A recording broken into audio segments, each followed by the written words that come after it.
Hey everyone, welcome to our deep dive, this time into the Malaysian economy. Sounds exciting. It is really fascinating stuff. Yeah. We're going to try to figure out where Malaysia stands right now. What are its economic strengths? What are the big challenges they're facing, especially as they're trying to reach that high-income nation status. Right. And to help us get there, we've got this really in-depth report excerpt.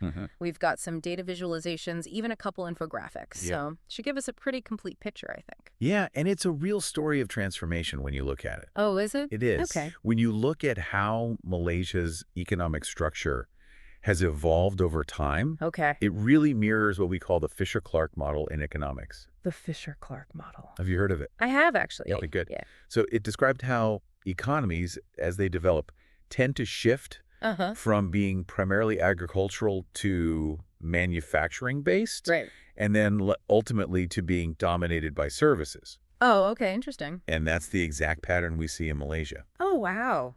We have this actually amazing visual Okay. that breaks down the GDP percentage from 1970 all the way to 2023. Okay. And it really highlights the shift towards services. Pretty dramatic. Yeah, you're right, because I'm looking at it now, and it's crazy how much it was agriculture back in the 70s. Yeah. Now it's, completely shifted. Yeah, it's flipped. What does that mean for Malaysia, this service-oriented economy? What's the significance of that? Well, it means a couple things, a couple of key things. Okay. One is diversification, Okay. right? They've moved away from reliance on just one or two sectors, Okay. which makes them more resilient, right, to global economic shifts. Oh, that makes sense. Okay. The second thing is a strong service sector can really bolster local supply chains, Interesting. which has its own set of advantages. Yeah, that makes sense. You don't have to, rely on other countries as much Exactly. for those goods and services. Keep things local. Yeah. I was actually really impressed, though, when I was looking at some of these numbers, the foreign investment figures for 2023. Yeah, Malaysia's attracting a lot of global investors. they are. What's going on there? It's a combination of factors, really. Okay. But, a lot of it has to do with just their location. Location. Yeah, I mean, right in the heart of Southeast Asia, Uh-huh. a hub for trade and investment, Oh, well, that's a good spot to be, yeah. right in the middle of everything. Yeah, they said 31%. Of all foreign direct investment in Southeast Asia. Is it attracted to Malaysia? That's wild. That is huge. That is huge. Yeah, it's a lot. So what is it about Malaysia? Is it just the location? What else makes them so attractive to these investors? Well, location is key, definitely. Okay. I mean, it gives them access to major shipping routes, right? Okay. The Strait of Malacca, super important. Right, yeah. Then you've got political stability, which is important. Yeah, absolutely. Well-developed infrastructure, Okay. skilled workforce. Yeah. Wow, so they've kind of got the whole package. It's a good combination of things. Yeah. Yeah, speaking of the Strait of Malacca, though, I did read about this proposed Krai Canal in Thailand. Yeah, that's an interesting one. Yeah, could that have an impact? Could that change things? Yeah, I mean, potentially. Okay. Because if they build that, it could provide an alternative route for ships. They could bypass the Strait of Malacca. So Malaysia wouldn't be as critical. Right, so it's definitely something that they're going to have to Right. adapt to, if it happens. Think ion, yeah. A lot of analysts are watching that very closely. Interesting. So we know foreign investment is pouring in, but let's look a little closer. Yeah. We have this visual here that breaks down the investment by state and by country. Yeah. And it looks like Penang's like a real hot spot. It is. And Singapore is, overall just major player. Yeah. So what do we learn from this? Well, it helps us understand sector-specific strengths. For instance, the service sector is leading the way with a massive RM, 168.4 billion in investments. Oh, wow. Manufacturing is still attracting big-ticket projects. Okay. But the service sector, that's really where the action is. Interesting. And within the services sector, I noticed information and communication along with real estate. Yeah, Those are the hottest subsectors right now. that's right, yeah. So what does that tell us? Well, it points towards a future where digital technology and innovation Right. are going to play an even larger role in Malaysia's economy. That makes sense, yeah. Which brings us to the backbone of all of this, right? The Yeah. infrastructure. Yeah, the infrastructure. And actually, I was blown away by these visuals. Yeah, that's impressive. They've got a network of highways. Spanning the whole country. The whole country, ports that handle, this is insane, 25 million TEUs annually, It's a lot. 6 international airports. Yeah. It's a lot going on. It is. They've got it going on. They really do. And you can't overlook the industrial parks, Right. the free trade zones. All of this really sends a clear message to investors. Okay. We are open for business. Yeah. And we have the infrastructure to support you. To support your ambitions. Exactly. And speaking of ambition, I was reading about NINP 2030. It sounds like they're trying to transform Malaysia into a digitally vibrant powerhouse. It is ambitious. It's pretty bold, right? It is. But they're making progress. Okay. Concrete signs of progress. Like what? Well, first of all, NEMP 2030, that's their National Digital Economy Blueprint. Oh, okay. It outlines all their strategies for digital transformation across all sectors. Oh, wow. Okay. And then you look at their 5G coverage, it's already at 87.1% nationwide. That's impressive. That's really good. Yeah, it's fast. They're moving quickly. They're not messing around, huh? Nope, and they're pushing for automation, Okay. tech adoption, especially among SMEs. Small and medium-sized enterprises. So they're trying to make sure it's not just the big companies that are benefiting, it's everyone. Yeah, they recognize that for this vision to really work, it needs to benefit businesses of all sizes. Makes sense. And they're shifting away from that older multimedia super corridor initiative, Okay. which was really focused geographically. Right, yeah. They're taking a more holistic approach with this Malaysia Digital Initiative. Okay, interesting. So it's about integrating technology into the fabric of the entire economy. Right. I like that. It makes sense. Yeah, it's a smarter approach, I think. Now, let's talk about the Global Innovation Index. Okay. Because Malaysia is ranked 33rd globally for 2024. Fantastic. And they're second in their income group. That's amazing. Yeah. That's pretty incredible. Yeah. So what's driving that? Well, if you break down the components of that ranking, there's knowledge, technology, and future readiness. And Malaysia really excels in the knowledge dimension, ranking 3rd in the region. Yeah, so that's something they're doing really well. What contributes to that? Well, a key element is their focus on STEM education Okay. and talent development. Right, yeah. We see this reflected in the fact that 43.5% of Malaysian graduates in 2022 Wow. were from STEM fields. That's a big chunk. It is. They're really emphasizing that area. Yeah, building a solid foundation, I guess, for a future powered by innovation. Absolutely. That's the key. But we can't just talk about the good stuff, right? Right. We have to look at the challenges as well. Absolutely. Got to have a balanced perspective. Right. So what are some of the big economic challenges that Malaysia's facing? Yeah, so despite all this progress, there's some hurdles they need to address if they really want to achieve those high-income goals. Okay. So let's talk about some of those. Yeah, let's get into it. All right. One of the big ones is what we call brain drain. Brain drain. You know, you have all these highly skilled Malaysians. They're seeking opportunities elsewhere. Leaving the country. Right. They're going abroad for better jobs, better pay. Right. And that's a concern. Yeah. Yeah. I mean, if you're losing all your best and brightest, Exactly. that can't be good for the economy. No, it's not good for long-term growth. So what can they do about it? Well, there are some solutions. Okay. Creating more high-paying jobs domestically is key. Makes sense. It's got to be competitive. Yeah. Right? And then addressing the weakening ringgit. The ringgit. Yeah, that's been a problem. It has a stronger currency would make Malaysia more attractive. Yeah. Not just for talent, but also for investment. Right, because then your money goes further. Exactly. It's more stable. It's a sign of a healthy economy. Yeah. Okay, so attracting talent, strengthening the currency. Those are big ones. Big ones, yeah.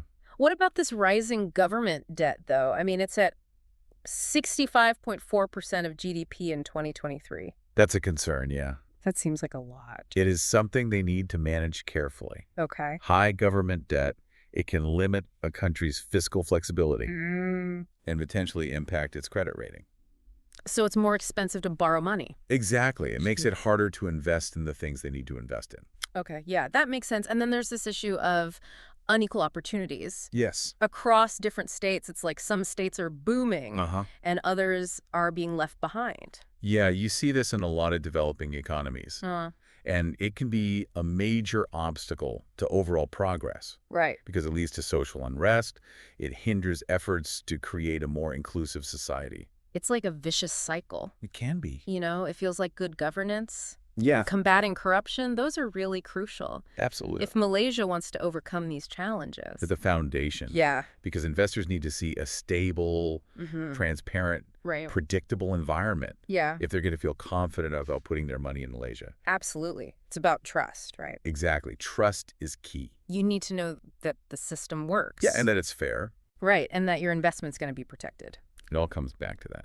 Okay, so we've talked about the brain drain, the government debt, unequal opportunities, and the need for good governance and transparency. Yeah, those are some of the big ones. What other challenges does Malaysia face? Well, there are a few more that are worth highlighting. Okay. One is this dependence on commodities. Commodities, like raw materials. Yeah, things like palm oil, petroleum, natural gas. Okay. They're major exports from Malaysia. Right. But the prices of these commodities, they can fluctuate. So their income isn't stable? Exactly. It makes them vulnerable to global market shifts. Right. Yeah, that makes sense. And then you've got competition from other emerging economies. Okay. Countries like Vietnam, Indonesia. Right. They're also attracting foreign investment. So Malaysia needs to find a way to stand out. They need to differentiate themselves. What can they do? Well, focusing on higher value-added industries, things like technology, innovation, those are areas where they can really excel. Right, that makes sense. And then there's the whole issue of education reform. Education. Yeah. I mean, they're doing a good job with STEM, but they need to make sure that their education system is producing graduates Okay. who are equipped for the demands of a rapidly changing economy. Right, so it's not just about technical skills. No, it's also about critical thinking, problem solving, creativity. Those soft skills are really important. Yeah, you need that adaptability. Absolutely, because the jobs of tomorrow, Right. they might not even exist today. It's true. It's a fast-moving world out there. It is, and Malaysia needs to be prepared. So we've got commodity dependence, competition, education reform. It seems like there's a lot on their plate. There is, but they're not shying away from the challenges. Okay, good. Actively working to address them. So they're aware of these issues. Oh, yeah, very much so. And they're taking steps to overcome them. That's right. They're not just sitting back and hoping for the best. Okay, so they're proactive. Yes, very proactive. That's good to hear. It is. It shows a commitment to progress. All right, well, we've covered a lot of ground here. We have. Malaysia's economic transformation, their digital ambitions, the focus on innovation, and of course the challenges they face. The good and the bad. Yeah, the good, the bad, and the ugly, right? Well, maybe not ugly, but definitely some areas where they need to improve. Right, but overall, it seems like they're on the right track. They are. They have a lot of potential. Okay, so what's next? Where do they go from here? That's a great question, and that's what we're going to explore in our next segment. All right, so stay tuned, folks. We're going to dig even deeper into Malaysia's economic future. And we'll uncover some of the strategies Okay. they're using to navigate these challenges. All right, sounds good. All right, so we've explored these incredible advancements Malaysia has made. We have. We have acknowledged the hurdles they're facing. Mhm. Now, the big question, what steps can they take to actually overcome these hurdles Right. and achieve that goal of becoming a high-income nation? Yeah, it's a journey. It is. And the sources actually offer some really insightful recommendations. Oh, they do? Yeah. Okay, let's hear it. Well, first of all, we got to address that lagging labor productivity. Right. We keep coming back to that. It's crucial. It's not about working longer hours. Okay. It's about working smarter. Right. Yeah, because we saw those wages are going up. Right. But the productivity is not keeping pace. Exactly. So we need to see those gains in efficiency. Output. Yeah, to match those rising wages. Okay. So how do they do that? Well, a big part of it is investing in education and skills development. Okay. We need to create a more competitive workforce. So thinking long term. Long term, absolutely. And thinking about the skills that are going to be needed for the future. Right, like automation, data analysis. Exactly. Those are the kinds of things that are going to be in high demand. Yeah. So making sure Malaysians are ready for those jobs of the future, That's the key. not just the jobs that exist now. It's about being adaptable. Yeah. And alongside that, we need to foster a business environment that rewards innovation. Absolutely. Startups. Research and development. Yeah, those are the engines of growth. They are. That's where the new ideas come from, the new industries. Right. And that actually ties into this whole brain drain issue. Oh, yeah. If you can create those exciting, innovative jobs domestically, Uh-huh.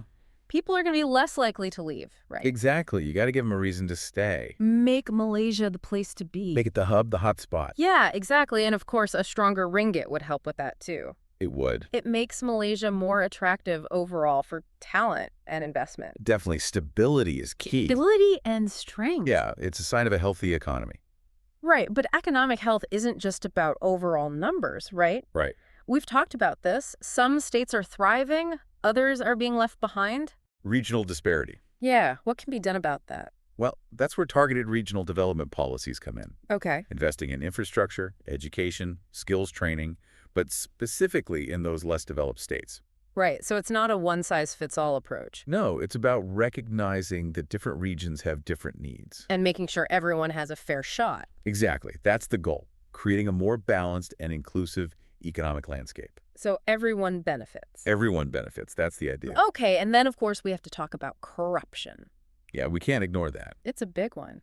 It is. It undermines everything. Even if you have all these great policies in place. It doesn't matter if the system's not fair. Right. It erodes trust, discourages investment. Citizens and investors. It really holds everything back. It does, and it's a tough one to tackle. But it has to be addressed. It does. It requires a real commitment. From everyone. Yeah. Strong institutions, transparency, accountability. So, to really achieve high income status, Malaysia needs to tackle these big picture issues head on. They do. It's not just about tweaking a few policies. Right. It's about systemic change. Exactly. Investing in human capital, Right. promoting innovation, ensuring those equal opportunities, building strong governance.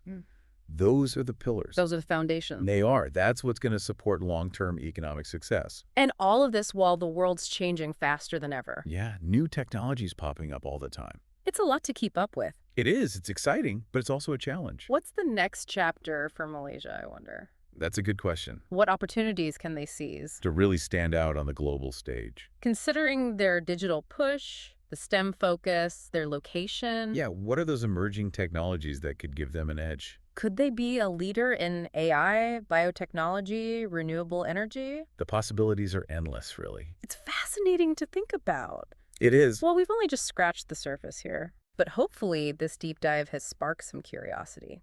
Get people thinking. Yeah, to explore further. Because Malaysia's economic journey is definitely a story worth following. It is. Lots of potential. Thanks for joining us on this exploration. Always a pleasure. We've covered a lot. We have. But hopefully you now have a better understanding of Malaysia's economic landscape. Absolutely. And the exciting journey ahead. And who knows, maybe you, the listener, you might be the one to spot that next big trend that propels Malaysia even further. It could be anyone listening right now. It could be. The future's full of possibilities. That's a great note to end on. Yeah. Thanks again for joining us. Thank you.